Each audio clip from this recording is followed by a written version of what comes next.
안녕하세요. 오늘은 챕터 1.7 허용 응역과 허용 하중에 대해서 알아보도록 하겠습니다. 설계 시 고려하는 인자에는 다양한 것들이 있는데요. 제품을 사용하실 때를 생각을 해보시면 일단 기능성에 대해서 생각을 해볼 수 있겠죠. 그리고 굉장히 중요한 것 중에 하나가 강도, 얼마나 강한지, 그리고 웹 스타일링, 그리고 얼마나 경제적인지, 가격 대비 효용이 높은지, 혹은 환경에 대한 영향이 적은지 등등을 살펴볼 수 있는데, 저희 구조, 그러니까 고체역학에서는 관심 있는 분야가 바로 강도입니다. 그래서 강도라는 거는 물체 하중지 또는 전달 능력인데요. 어, 특별히 이제 이 강도는 구조물에 있어서 중요한 인자인데, 하중을 지칭하거나 전달시키는 물체들, 빌딩, 기계, 컨테이너, 트럭, 항공기 및 선박 등 다양한 영역에 힘을 견디고 힘을 지지하는 부분이 있는 그런 물체를 이야기를 합니다. 그리고 이 강도에 관련해서 중요한 계수가 하나 나오는데요. 바로 안전계수라는 겁니다. 안전계수에서 다시 한번 강도라는 개념이 나오는데요. 강도라는 건 구조물의 하중을 견디는 능력이라고 정의를 할 수 있겠고요. 또 영어로는 strength라고 표현을 합니다. 그리고 구조물의 실제 강도에 필요 강도에 대한 비, 실제 강도에 필요 강도에 대한 비를 안전계수라고 합니다. Factor of Safety, Safety Factor, N 숫자로 나타나고요. 이게 무슨 말이냐? 그래서 안전계수 n이라는 건 실제 강도를 요구 강도로 나눈 값이라고 정의가 됩니다. 예를 들어 이 구조물이 하중을 견디는 능력이 이제 요구 강도라고 하면 요구되는 강도가 10이라고 한다면, 실제 강도가 실제로 이 구조물이 견디는 하중이 강도가 20이라고 한다면, 이때 안전계수는 얼마가 될까요? 2가 되겠죠. 그러니까 요구되는 강도에 딱 맞춰 설계를 한다면, 예를 들어 요구 강도가 10인데 실제로도 10만큼을 견딜 수 있는 물체를 만든다면, 구조물을 만든다면 그때는 안전계수가 1이겠죠. 이렇게 설계를 해도 될까요? 안 됩니다. 당연히 안전하지 않겠죠. 그러니까 항상 요구하는 것보다 실제로 더 큰 힘을 견딜 수 있는 구조물을 만들어야 됩니다. 그래서 파단 방지를 위해서는 안전계수는 항상 1보다 커야 한다. 요구되는 값보다 실제 값은 더 커야 된다. 그래야 안전하다라는 뜻이고요. 근데 반대로 그럼 요구 강도가 10인데 100을 견딜 수 있도록 실제 강도를 만든다고 하면, 이때는 안전계수가 10이죠. 이렇게 크면 클수록 좋은가요? 아닙니다. 왜냐하면 너무 크면 그만큼 두껍게 만들어야 될 테고, 그만큼 재료비가 많이 들겠죠. 그래서 너무 작아도 안 되고 너무 커도 안 됩니다. 일단 너무 작으면 파손될 확률이 높아지는 거고요. 안전계수가 너무 크면 재료가 낭비됩니다. 그리고 오히려 무거워져서 기능 발휘에 부적절해집니다. 예를 들어 자동차 프레임을 봅시다. 자동차 프레임을 사실 충돌에 안전하게 만들려면 어떻게 해야 될까요? 요구 강도보다 엄청 강하게 만들어야겠죠. 그러면 그만큼 아마 프레임은 굉장히 두꺼워질 겁니다. 차량 프레임은. 근데 많이 두꺼워지면 두꺼워질수록 어떻게 될까요? 차량의 무게는 더 나가겠죠. 그럼 뭐가 떨어질까요? 연비가 떨어지겠죠. 그러니까 기능 발휘에 부적절한 거죠. 그래서 가장 적절한 안전계수를 정하는 것이 또 설계자가 해야 할 몫입니다. 그리고 그럼 안전계수는 어떻게 정하냐? 보통은 이제 확률을 근거로 결정을 합니다. 여러 가지 기존에 설계했던 제품들의 데이터를 바탕으로 해서 이 정도가 가장 적절하다라는 것을 결정을 하도록 합니다. 그렇게 안전계수가 정해지면 허용 응력을 정할 수가 있습니다. 허용 응력이라는 거는 항복 강도를 안전계수로 나눈 값입니다. 항복 강도가 뭐였죠? 기억하시나요? 예전에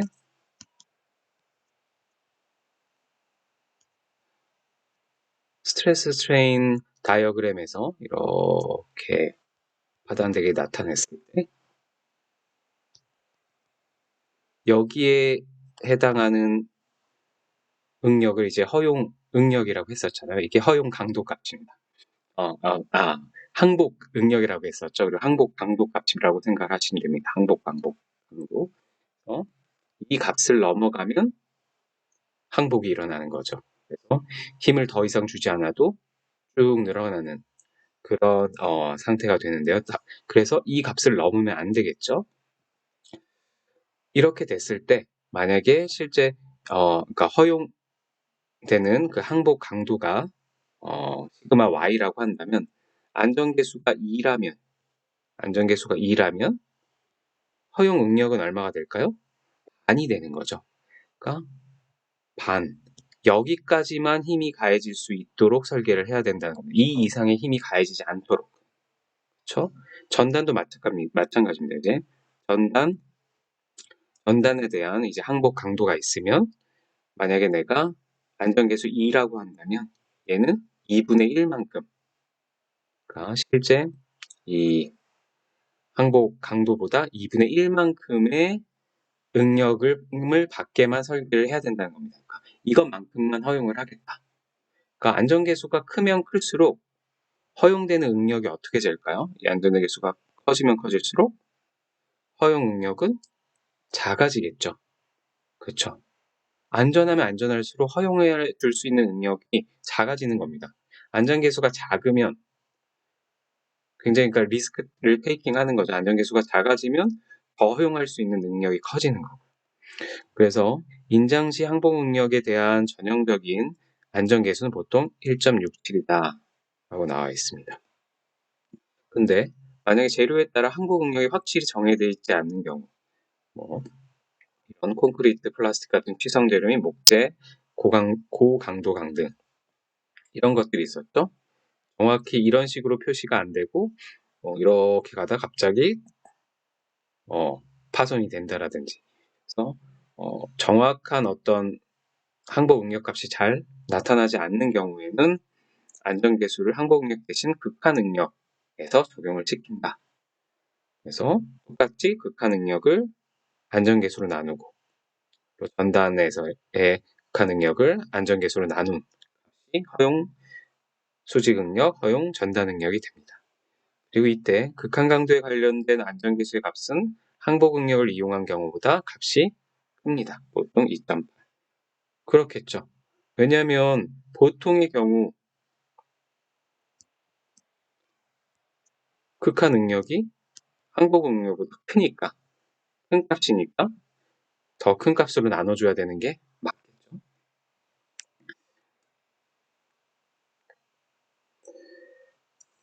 그렇게 허용 응력을 알게 되면 이젠 또 허용 하중을 알 수 있게 됩니다. 처음에 저희가 안전계수 n을 구했었고 그 안전계수 n을 구하면 허용 응력을 구할 수 있었고 허용 응력을 구하면 이번엔 허용 하중을 계산하면 됩니다. 응력에서 하중으로는 어떻게 넘어가면 되죠? 간단하죠? 면적을 곱해주면 됩니다. 응력이라는 게 면적분의 하중이잖아요. 그래서 허용 응력의 면적을 곱해주면 허용 하중이 나온다. 그래서 내가 허용 하중이 시그마 얼로 오면 거기다가 면적을 곱해주면 P 값이 나오는 거죠. 직접 전단도 마찬가지입니다. 허용 응력에다가 면적을 곱해주면 힘이 나오는 겁니다. 그래서 허용 하중이 그리고 지압을 고려하는 경우는 지압에 대한 허용 지압 응력에다가 지압 작용면의 투영 면적인 A, B를 곱하는 겁니다. 이제 늘 이제 앞에서 여러 번 했긴 했지만 다시 한번 좀 복습을 해보면 이렇게 수직 응력이 될 때, 그렇죠? 이런 수직 힘이 발생을 할 때 수직 응력은 이 면적에 발생을 하는 거죠. 그래서 이 면적에 발생을 하는 거고,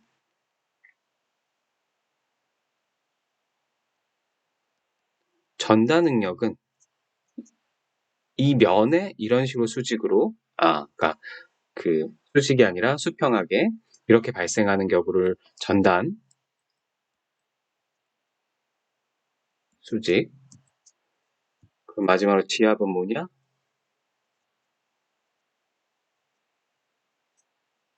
이런 핀일 때 이 내부 면적,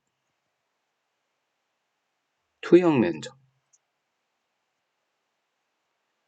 여기에 이렇게 힘이 응력이 가해지는 경우를 얘기한다라고 했습니다. 그래서 수직은 응력으로 따지면 사실 이렇게 여러 개 그렸어야죠. 전단 이렇게. 그래서 수직과 전단은 이제 동일한 요 면적을 이야기를 하는 거고, 대신 방향이 다른 거고요. 지압은 이 안쪽에 이 투영 면적을 계산하시면 됩니다. 그래서 문제 푸실 때 항상 이 면적을 계산하는 게 중요하다라고 했죠. 그것만 찾으면 문제는 쉽게 구할 수 있습니다. 그러면 예제 1.7을 풀어보면 오늘 배운 것들에 대해서 이해하시게 될 겁니다. 그래서 이런 행어가 있다라고 생각을 합시다. 그리고 각각의 수치들이 이런 식으로 주어져 있고요. 그랬을 때 우리가 구하고자 하는 거는 인장하중 P의 허용값. 그래서 허용 하중을 구하라는 겁니다. P라는 허용 하중. 이 하중이 얼마까지를 허용을 해줄 수 있는가. 그래서 100N까지 힘을 줘도 되는가? 200N까지 힘을 줘야 되는가? 예를 들어서. 그러니까 이 시스템이 파괴되지 않을 정도의 그리고 정해진 안전계수만큼의 일 경우에 이 허용 하중이 정해지겠죠. 그런데 보니까 이미 제 각각 부분마다 허용 응력이 정해져 있습니다. 허용 응력이. 행어의 주부분이라는 건 이 부분. 이 부분에 대해서 요 부분에 대해서는 허용 응력이 이만큼밖에 16,000 풋사이. 그러면 허용 응력에서 인장 하중은 어떻게 구해요? 응력에서 하중으로 가려면 면적만 곱하면 된다고 했죠. 그러니까 여기 면적을 어떻게 구하면 되는구나 라는 느낌을 알 테고, 두 번째, 볼트가 통과하는 단면이라는 건 단면에서 행어의 허용 응력은 볼트가 여기 통과하면 원래 얘가 이 부분, 지금 하늘색 부분을 얘기하는 거예요. 볼트를 제외한 통과하는데 이 부분에서 11,000 풋사이만큼이 허용이 된다라는 뜻이고요. 행어와 볼트 사이의 허용 지압 응력이니까 이 볼트 자체에 발생하는 거겠죠? 이 볼트 자체니까 얘가 P로 이렇게 당기면 얘가 이런 식으로 여기 응력이 발생을 할 테고, 그러면 여기 면적을 구하면 세 번째 C를 구할 수 있을 것 같고요. 그 다음에 볼트 허용 전단 응력. 볼트 허용 전단 응력은 전단이라는 건 볼트가 여기에 전단이 여기 생기겠죠. 양쪽에. 그래서 여기 면적을 생각을 하면 되겠다라는 걸 알 수가 있습니다. 그래서 이걸 한번 자세히 풀어보죠. 처음에 행어의 주부분의 허용 응력. 행어의 주부분의 허용 응력은 주부분이라는 건 이 부분이니까요. 이 부분을 보면 이렇게 P라고 당겼을 때 단면이 어떻게 되는지를 그려볼 수 있겠죠. 이거는 이렇게 생겼다고 했을 때 두께가 이렇게 T만큼 있는 겁니다. 두께가 여기가 T라고 돼 있었죠. T. 그리고 여기가 B1. 그 단면적은 어떻게 되겠어요? B1 곱하기 T가 되겠죠? 이게 단면적입니다. 그렇죠? 그래서 이미 허용 응력은 알고 있고 이 단면적이 B1T라는 걸 아니까 쭉 대입을 하면 12,000 파운드가 나옵니다. 그게 여기에 허용 하중입니다. 허용 하중을 구했고요. 두 번째, 볼트가 통과하는 단면에서라는 건 여기 볼트가 이렇게 통과를 하죠. 볼트가 이렇게 통과합니다. 볼트가 통과하는 그 단면은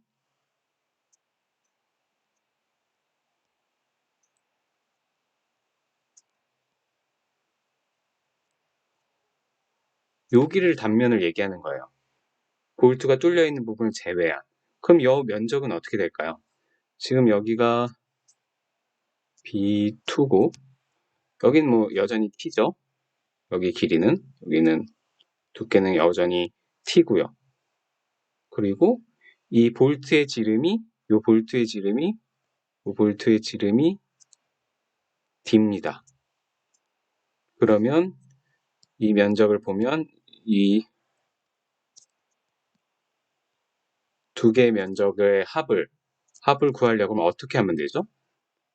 B2에서 D를 뺀 다음에 T를 곱하면 되겠죠? 그렇죠? 그래서 이미 허용 응력은 나와 있고 면적이 B2에서 D를 뺀 다음에 T를 곱한 값. 그곳이 볼트가 통과하는 단면입니다. 그래서 이것도 그대로 계산을 해주면 허용 하중이 11,000파운드가 나오는 거죠. C는 행어와 볼트 사이의 허용 지압 응력은 26,000일 때 이번에 지압이 나왔죠? 지압이 나왔는데 그럼 보시면 이 B에서 P를 이렇게 주면 힘을 주면 이쪽으로 이렇게 응력이 발생을 하겠죠? 그러면 실제로 요 핀이 받는 지압 응력은 요 부분을 띄어내면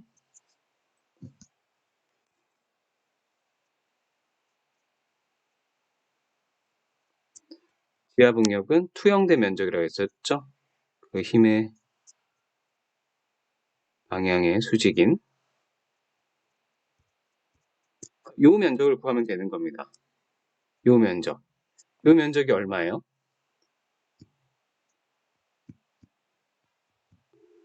요 두께 T에다가 이 볼트에 지름을 곱하면 되겠죠?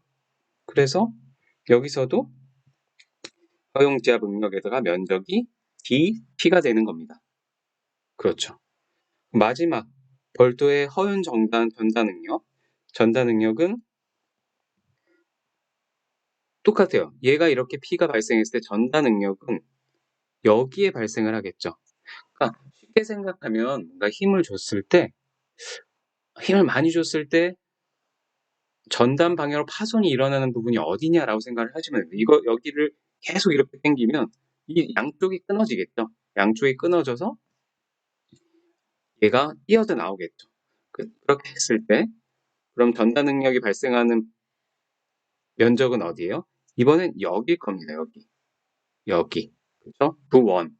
그래서 여기랑 여기. 그럼 얘네가 계속 남았네요. 얘네가 어떻게 되나요? 원의 그 면적 곱하기 2개가 되는 거죠. 그래서 얘가 지름이 D였으니까 하나의 원의 면적은 4분의 파이 D제곱이 되는 거고 2개니까 2를 곱한 것. 그게 총 면적이 되는 거죠. 그 면적을 곱하면 다음과 같은 답이 나오게 됩니다. 그러면 지금 보면 각각의 그 요소별로 허용되는 하중을 다 구한 겁니다. 이 하중까지는 내가 버틸 수 있다. 그렇다면 최종적으로 이 제품은 허용 하중을 얼만큼 버틸 수 있게 만들어야 될까요? 그러니까 허용 하중을 얼마로 줘야 될까요? 가장 큰 값으로 줘야 될까요? 가장 작은 값으로 줘야 할까요? 당연히 제품을 안전하게 만들려면 가장 작은 값으로 줘야겠죠. 왜냐하면 얘가 13,000을 건진다고 해서 13,000에 힘을 주면 나머지 애들이 파손이 일어나는 겁니다. 왜냐면 자신의 각각의 허용 하중보다 더 큰 힘을 줬기 때문에. 그래서 각 요소별 허용 하중을 다 구한 다음에 가장 작은